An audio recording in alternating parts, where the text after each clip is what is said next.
গোমস্তাপুরে lease নেয়া জমি দখলে নিতে 4 কৃষককে পিটিয়ে আহত। মাহিদুল ইসলাম ফরহাদ, গোমস্তাপুর। দৈনিক যায় যায় বেলা, সত্যের সন্ধানে সারাক্ষণ। চাঁপাইনবাবগঞ্জের গোমস্তাপুর উপজেলার গঙ্গলপুর গ্রামে লিজ নেয়া 452 বিঘা জমি দখলের চেষ্টায় 4 জন কৃষক আহত হয়েছেন।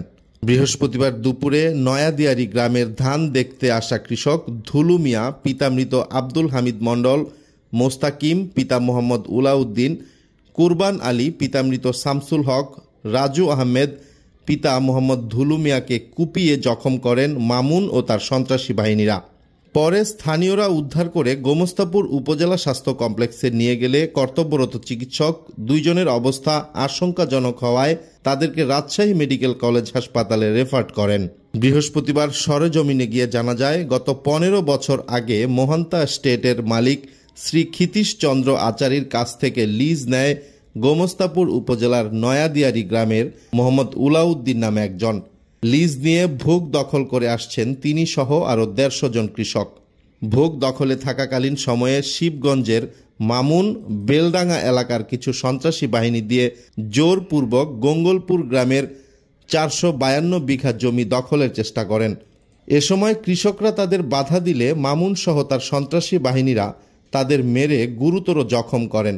জমির লিজ নেয়া মালিক ও কৃষকরা আরও বলেন, গত 15 বছর আগে মোহান্ত এস্টেটের মালিক শ্রী ক্ষিতীশ চন্দ্র আচারীর কাছ থেকে বিঘা প্রতি 5 মণ ধান চুক্তিতে জমি লিজ প্রদান করে মোহান্ত এস্টেটের মালিক।